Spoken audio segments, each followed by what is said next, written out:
ॐ श्री परमात्मने नमः। श्रीमद्भगवद्गीता अथ त्रयोदशोऽध्यायः। क्षेत्रक्षेत्रज्ञविभागयोगः। श्रीभगवानुवाच इदं शरीरं कौन्तेय क्षेत्रमित्यभिधीयते एतद्योगेति तं प्राहुः क्षेत्रज्ञ इति तद्विदः। क्षेत्रज्ञं चापि मां विद्धि सर्वक्षेत्रेषु भारत। क्षेत्रक्षेत्रज्ञयोः ज्ञानं यत्तज्ज्ञानं मतं मम। तत्क्षेत्रं यच्च यादृक् च यद्विकारि यतश्च यत् स च यो यत्र भावश्च तत्समासेन मे शृणु। ऋषिभिर्बहुधा गीतं छन्दोभिर्विविधैः पृथक् ब्रह्मसूत्रपदैश्चैव हेतुमद्भिर्विनिश्चितैः। महाभूतान्यहङ्कारो बुद्धिरव्यक्तमेव च इन्द्रियाणि दशैकञ्च पञ्चचेन्द्रियगोचराः। इच्छा द्वेषा सुखं दुःखं सङ्घातश्चेतना धृतिः। एतत्क्षेत्रं समासेन सविकारमुदाहृतम्। अमानित्वमदम्भित्वम् अहिंसा शान्तिरार्जवम् आचार्योपासनं शौचं स्थैर्यमात्मविनिग्रहः। इन्द्रियार्थेषु वैराग्यम् अनहङ्कार एव च जन्ममृत्युजराव्याधि दुःखदोषानुदर्शनम्। असक्तिरनभिष्वङ्गः पुत्रधारगृहादिषु नित्यन्तसमचित्तत्वम् इष्टानिष्टोपपत्तिषु। मयि चानन्ययोगेन भक्तिरव्यभिचारिणि विविक्तदेशसेवित्वम् नरतिर्जनसंसदि। अध्यात्मज्ञाननित्यत्वम् तत्त्वज्ञानार्थदर्शनम्। एतज्ज्ञानमिति प्रोक्तम् अज्ञानं यततोऽन्यथा ज्ञेयं यत्तत् प्रवक्ष्यामि यज्ञात्वामृतमश्नुते। अनादिमत्परं ब्रह्म न सत्तन्नासदुच्यते। सर्वदा पाणिपादं तत्सर्वतोक्षिशिरोमुखं सर्वदा श्रुतिमल्लोके सर्वमावृत्य तिष्ठति। सर्वेन्द्रियगुणाभासं सर्वेन्द्रियवर्जितम् असक्तं सर्वभूतैव निर्गुणं गुणभोक्तृ च। बहिरन्तश्च भूतानाम् अचरं चरमेव च सूक्ष्मत्वात् तदविज्ञेयं दूरस्थं चान्तिके च तत्। अविभक्तं च भूतेषु विभक्तमिव च स्थितं भूतभर्तृ च तज्ज्ञेयं ग्रसिष्णु भविष्णु च।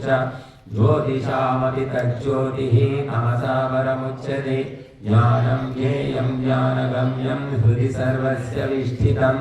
इति क्षेत्रं तथा ज्ञानं ज्ञेयं चोक्तं समासतः। मद्भक्त एतद्विज्ञाय मद्भावायोपपद्यते।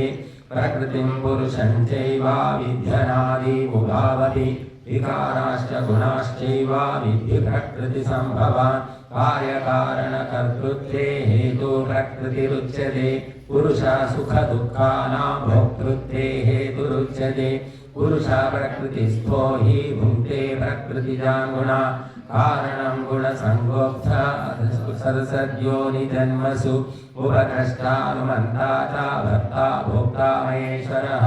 परमात्मेति चाप्युक्तो देहेऽस्मिन् पुरुषः परः। स एवं वेत्ति पुरुषं प्रकृतिं च गुणैः सह सर्वथा वर्तमानोऽपि न स भूयोऽभिजायते। ध्यानेनात्मनि पश्यन्ति केचिदात्मानमात्मना अन्ये साङ्ख्येन योगेन कर्मयोगेन चापरे। अन्येत्येवमजानन्तः श्रुत्वान्येभ्य उपासते। तेऽपि चातितरन्त्येव मृत्युं श्रुतिपरायणाः। यावत् सञ्जायते किञ्चित् सत्त्वं स्थावरजङ्गमं क्षेत्रक्षेत्रज्ञसंयोगात् तद्विद्धि भरतर्षभ।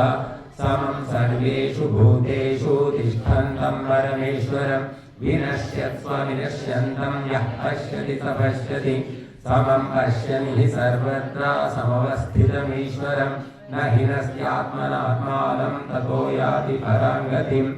प्रकृत्यैव च कर्माणि क्रियमाणानि सर्वशः यः पश्यति तथात्मानं न कार्तारं स पश्यति। यदा भूतपृथग्भावम् एकस्तः पश्यति तथैव च विस्तारं ब्रह्म सम्पद्यते तदा अनादित्वा निर्गुणत्वा परमात्मायमव्ययः शरीरस्थोऽपि कौन्तेय न करोति न लिप्यते यथा सर्वगतं सौक्ष्म्यात् आकाशं नोपलिप्यते सर्वत्रावस्थितो देहि तदात्मानोपलिप्यते यथा प्रकाशयत्येकः कृत्स्नं लोकमिमं रविः क्षेत्रं क्षेत्री तथा कृत्स्नं प्रकाशयति भारत क्षेत्रक्षेत्रज्ञयोरेवम् अन्तरं ज्ञानचक्षुषा भूतप्रकृतिमोक्षं च ये विदुर्यान्ति ते परम्। ॐ तत्सदिति श्रीमद्भगवद्गीतासु उपनिषत्सु ब्रह्मविद्यायां योगशास्त्रे श्रीकृष्णार्जुनसंवादे क्षेत्रक्षेत्रज्ञविभागयोगो नाम त्रयोदशोऽध्यायः।